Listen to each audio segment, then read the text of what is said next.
मारो इसे और मारो इसे, ये इसी लायक है। अरे मारो गया रे। सरपंच जी, कालिया को चोरी करते हुए हम सब ने रंगे हाथ पकड़ा है। अब इसे गांव से बाहर निकाल देने में ही हम सबकी भलाई है।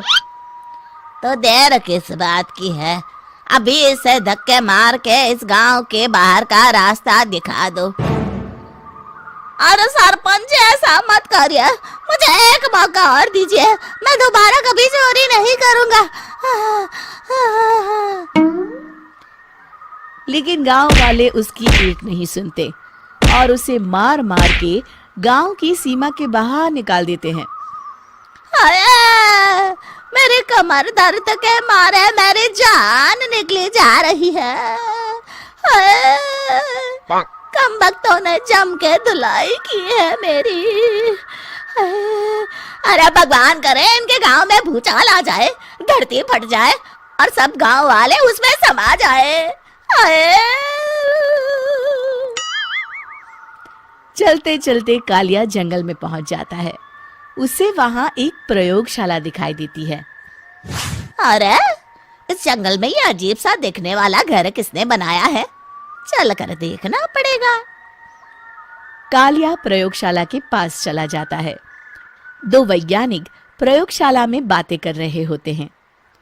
बधाई हो डॉक्टर चमन, आखिरकार हम दोनों ने मिलकर एक ऐसी घड़ी का आविष्कार कर लिया है जिसे पहनकर कोई भी इंसान गायब हो सकता है। हाँ हाँ, तुमने बिल्कुल सही कहा डॉक्टर जर्माटो। अब कल सुबह ही हम इस जंगल से निकल जाएंगे, लेकिन उससे पहले आज रात के खाने का बंदोबस्त करते हैं। हाँ हाँ, मुझे तो बड़ी जोरों से भूख लगी है, चलो चलते हैं। दोनों वैज्ञानिक वहां से चले जाते हैं। उनके जाते ही कालिया प्रयोगशाला में दाखिल होता है। अच्छा तो ये बात है। कालिया बड़े से कांच के अंदर रखी घड़ी को बाहर निकाल लेता है और अपनी कलाई पर बांध लेता है। फिर घड़ी में लगा बटन दबा देता है। कालिया को एक जोरदार झटका लगता है। कालिया अपने आप को आईने में देखता है तो उसका पूरा शरीर पूरी तरह से गायब हो चुका होता है। अब तो जो चाहे वो कर सकता हूँ। सबसे पहले मैं उन सभी को सबक सिखाऊंगा। गांव वालों, मैं आ रहा हूँ। कालिया गांव की ओर चल पड़ता है। थोड़ी देर के बाद दोनों वैज्ञानिक वहां आते हैं। अरे ये क्या, लगता है कोई हमारी घड़ी चुरा कर ले गया है। ये देखो पैरों के निशान। अब क्या होगा, अगर वो घड़ी किसी गलत हाथों में पड़ गई तो अनर्थ हो जाएगा। तुम चिंता मत करो, हमारी घड़ी में जो बैटरी लगी है ना, वो सिर्फ 24 घंटे चलेगी। उसके बाद वो घड़ी काम करना बंद कर देगी। उधर दूसरी तरफ गांव में सरपंच अपने घर में सो रहा होता है। तभी एक आहट से उसकी नींद खुल जाती है। अरे कौन है, कौन है वहाँ? बड़े मजे से सो रहा है, आज मैं तुझे नहीं छोड़ूंगा। कालिया पास में पड़ा डंडा उठाकर सरपंच की पिटाई शुरू कर देता है। ये ले, ये और ये ले, तू इसी लायक है, ले। आप मर गए। अरे अरे ये क्या हो रहा है? अरे अरे कोई बचाओ मुझे, मेरे घर में भूत आ गया है। सही कहा, मैं भूत ही तो हूँ, ये ले। अरे भूत जी, मैंने आपका क्या बिगाड़ा है, मुझे छोड़ दीजिए। आपको क्या चाहिए?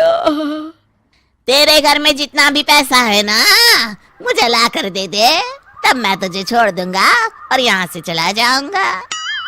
सरपंच अपनी तिजोरी से पैसे निकालकर एक बड़े कपड़े में बांधकर जमीन पर रख देता है और कालिया वो सारा पैसा लेकर वहां से चला जाता है। दूसरी तरफ जमींदार गांव के चौराहे पर खड़ा कुछ लोगों से बात कर रहा होता है। इस कमीने जमींदार ने भी मुझे बहुत पीटा था, इससे भी बदला लेना तो बनता है। हाँ?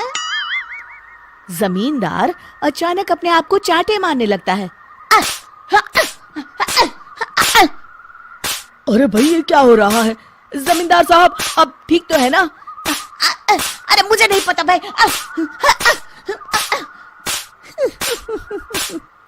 अरे मर गए रे, ये तो पक्का किसी भूत प्रेत का काम है। जमींदार के अंदर कोई भूत आ गया है। इससे पहले कि ये हमारे अंदर आ जाए, मनोहर भाई अपनी जान बचानी है तो भागो यहाँ से। ये क्या?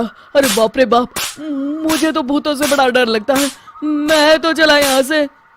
अगली सुबह इस घटना से पूरे गांव में दहशत फैल जाती है।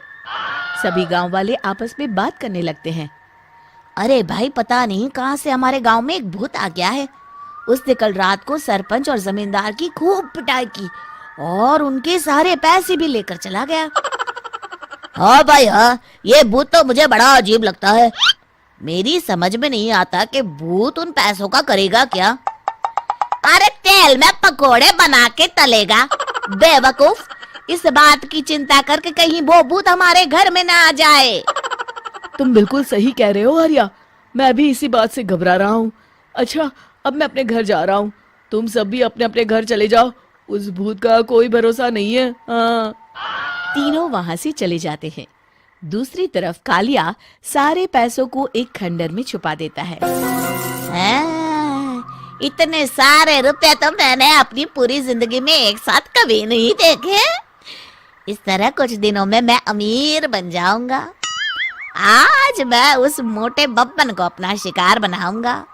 सुना है दहेज में बहुत सारे पैसे और गहने मिले हैं उसे। रात होते ही कालिया बब्बन के घर में घुस जाता है। हाँ, मिल गई तिजोरी। अब जल्दी से इसे खोलकर सारे पैसे निकाल लेता हूँ। अरे खुल जा खुल जा। खुल गई।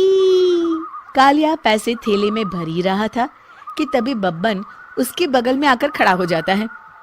भाई क्या कर रहा है? हाँ? अरे हट। अरे तेरी इतनी हिम्मत, मैं तेरे सामने खड़ा हूँ और तू फिर भी मेरी तिजोरी से पैसे चुरा रहा है। अरे मैं तो गायब हूँ, तू मुझे कैसे देख रहा है? कालिया अपनी घड़ी को देखता है। अरे इसे क्या हो गया है? हाय, लगता है बैटरी खत्म हो गई। अच्छा, तो आज मैं तेरी बैटरी अच्छे से चार्ज कर देता हूँ। अरे भाग्यवान, जरा मेरा डंडा तो लाना। ये मोटा मुझे नहीं छोड़ेगा। अरे भागो। कालिया भागकर घर के बाहर जाता है। बाहर सभी गांव वाले हाथ में डंडा लिए खड़े होते हैं। अच्छा, तो तू वो भूत है? मुझे माफ कर दीजिए सरपंच जी, मैं आपके और जमींदार जी के सारे पैसे लौटा दूंगा और आज ही हमेशा के लिए ये गांव छोड़कर चला जाऊंगा। शिक्षा: बुराई ज्यादा दिन की मेहमान नहीं होती, एक दिन उसका अंत हो ही जाता है।